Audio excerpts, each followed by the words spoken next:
সাধারণ জ্ঞান, school service commission, group D. গঠন ও কাজে সাদৃশ্যপূর্ণ কোষ সমষ্টিকে কি বলা হয়?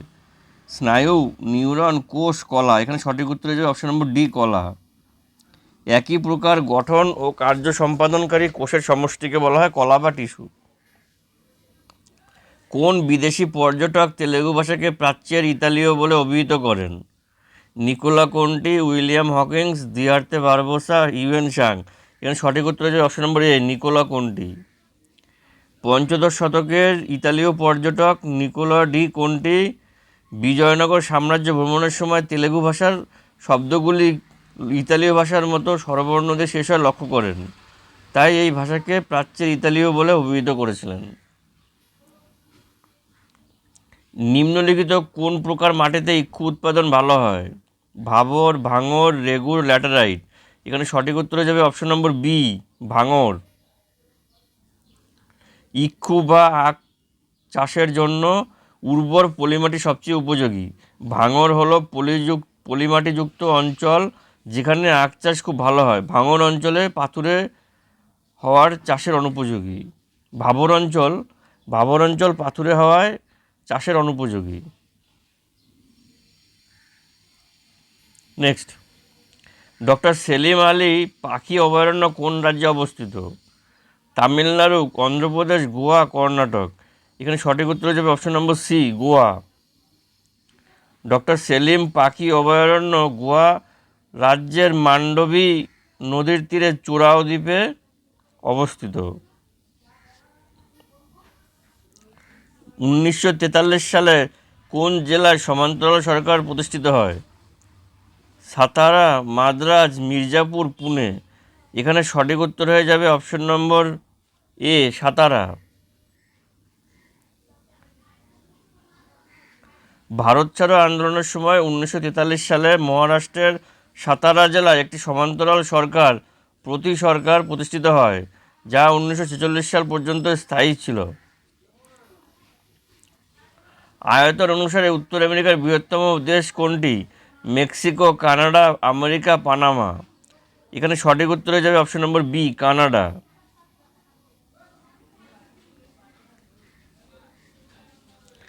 আয়তনের দিক থেকে কানাডা উত্তর আমেরিকার বৃহত্তম এবং বিশ্বের দ্বিতীয় বৃহত্তম দেশ।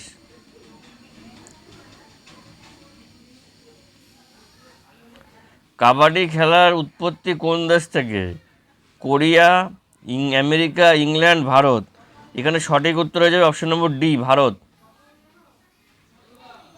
কাবাডি খেলার উৎপত্তি প্রাচীন ভারতে। এটি বাংলাদেশের জাতীয় খেলা এবং ভারতীয় উপমহাদেশে অত্যন্ত জনপ্রিয়। ভারতের গণপরিষদ কবে জাতীয় পতাকা গ্রহণ করেছিল? অপশনগুলো দেখে নাও। 26শে নভেম্বর 1949, 15ই আগস্ট 1947, 26শে জুলাই 1947, 22শে জুলাই 1947। এখানে আমাদের সঠিক উত্তর হয়ে যাবে অপশন নম্বর ডি, 22শে জুলাই 1947। ভারতের গণপরিষদ 1947 সালের 22শে জুলাই বর্তমান ত্রিবর্ণ রঞ্জিত পতাকার নকশাটি গ্রহণ করে। নেক্সট, স্বাধীন ভারতের প্রথম রাষ্ট্রপতি কে ছিলেন? Doctor Rajendra Prasad, doctor Sarvepalli Radhakrishnan, doctor B R. Ambedkar, H C. Mukherjee. এখানে সঠিক উত্তর হয়ে যাবে option number A, doctor Rajendra Prasad. Doctor Rajendra Prasad ছিলেন স্বাধীন ভারতের প্রথম রাষ্ট্রপতি। তিনি 1950 থেকে 1962 সাল পর্যন্ত এই পদে আসীন ছিলেন। নেক্সট, রাবণ কর্তৃক কৈলাস পর্বত উত্তোলনের ভাস্কর্য কোন গুহায় আছে? উদয়গিরি গুহা, জুনাগড়ের গুহা, বাঘ গুহা, ইলোরা গুহা। এখানে সঠিক উত্তর হয়ে যাবে অপশন নম্বর ডি, ইলোরা গুহা। রাবণ কর্তৃক কৈলাস পর্বত উত্তোলনের এই বিখ্যাত ভাস্কর্যটি মহারাষ্ট্রের ইলোরা গুহার 16 নম্বর গুহায় কৈলাসনাথ মন্দিরে দেখতে পাওয়া যায়।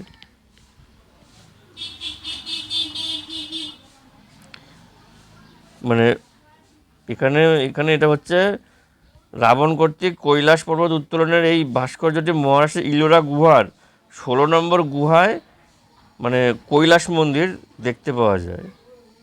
কৈলাস মন্দির এখানে দেখতে পাওয়া যায় ভাস্কর্যে। নেক্সট, বাংলার কোন গভর্নর দ্বৈত শাসন ব্যবস্থা প্রবর্তন করেন? Warren Hastings, William Bentinck, Robert Clive, Lord Cornwallis. এখানে সঠিক উত্তর হচ্ছে option number C, Robert Clive. Robert Clive 1765 সালের বাংলায় দ্বৈত শাসন ব্যবস্থা চালু করে। এই ব্যবস্থায় নবাব নামমাত্র শাসক থাকলেও প্রকৃত ক্ষমতা ছিল ইস্ট ইন্ডিয়া কোম্পানির হাতে। নিম্নলিখিত কোনটি উত্তর আটলান্টিক মহাসাগরের একটি সামুদ্রিক স্রোত? বেঙ্গুয়েনা স্রোত, উপসাগরীয় স্রোত, আলাস্কা স্রোত, আগুলহাস স্রোত। এখানে সঠিক উত্তর হয়ে যাবে অপশন নম্বর বি, উপসাগরীয় স্রোত। উপসাগরীয় স্রোত উত্তর আটলান্টিক মহাসাগরের একটি উষ্ণ ও শক্তিশালী সামুদ্রিক স্রোত। বেঙ্গুয়েলা স্রোত দক্ষিণ আন্টার্কটিক, আলাস্কা স্রোত উত্তর প্রশান্ত মহাসাগর এবং আগুলহাস স্রোত ভারত মহাসাগরের স্রোত। ঠিক আছে, তাহলে উপসাগরের স্রোতটা দেখা যাচ্ছে কি আটলান্টিক মহাসাগরে, এটা উষ্ণ এবং শক্তিশালী সামুদ্রিক স্রোত। আর বেঙ্গুয়েলা স্রোত এটা দক্ষিণ আটলান্টিক, আর আলাস্কা স্রোত উত্তর প্রশান্ত মহাসাগরের, আর আগুলহাস স্রোত যেটা সেটা ভারত মহাসাগরে দেখা যায়। কোন পারমাণবিক ঘটনাকে কাজে লাগিয়ে হাইড্রোজেন বোমা তৈরি করা হয়? কেন্দ্রক বিভাজন, কেন্দ্রক সংযোজন, তেজস্ক্রিয় বিঘটন, কৃত্রিম মৌলান্তর। এখানে সঠিক উত্তর হয়ে যাবে কেন্দ্রক সংযোজন। হাইড্রোজেন বোমা নিউক্লিয় সংযোজন বা কেন্দ্রক সংযোজন নীতির ওপর ভিত্তি করে তৈরি, যেখানে হালকা নিউক্লিয়াস যুক্ত হয়ে ভারী নিউক্লিয়াস গঠন করে ও বিপুল পরিমাণ শক্তি নির্গত হয়। বোম্বে, মুম্বাই ও কলকাতা কবে পৌর নিগম ব্যবস্থা চালু হয়? 1800 সালে, 1756 সালে, 1776 সালে, 1726 সালে। সঠিক উত্তর হয়ে যাবে অপশন নম্বর ডি, 1726 সালে। ব্রিটিশ সরকার রাজকীয় সনদ রয়্যাল চার্টার অনুসারে 1726 সালে মাদ্রাজ, বোম্বে এবং কলকাতায় মেয়র্স কোর্ট স্থাপিত হয়, যা এই শহরগুলিতে পৌরশাসনের ভিত্তি স্থাপন করে। নেক্সট, ক্রিকেট খেলার উৎপত্তি মূলত কোন দেশে? ইংল্যান্ড, ভারত, দক্ষিণ আফ্রিকা, শ্রীলঙ্কা। সঠিক উত্তর হয়ে যাবে, অধিকাংশ জনই জানি, ইংল্যান্ড। ক্রিকেট খেলার উৎপত্তি 16 শতকে দক্ষিণ পূর্ব ইংল্যান্ডে হয়েছিল বলে মনে করা হয়। অষ্টাদশ শতকে এটি ইংল্যান্ডের জাতীয় খেলায় পরিণত হয়। তাহলে ভিডিওটিকে অবশ্যই লাইক করবেন, কমেন্টে জানাবেন ভিডিওটি কেমন লাগলো। আরও কিছু জানার থাকলে সেটাও কমেন্টের মাধ্যমে জানাবেন। আর আপনারা শেয়ার করছেন, শেয়ার করবেনও আমার ভিডিওটিকে। আর চ্যানেলে যদি নতুন হয়ে থাকেন তাহলে অবশ্যই চ্যানেলটিকে সাবস্ক্রাইব করে বেল আইকন প্রেস করে দেবেন। ধন্যবাদ, দেখা হচ্ছে পরবর্তী ভিডিওতে।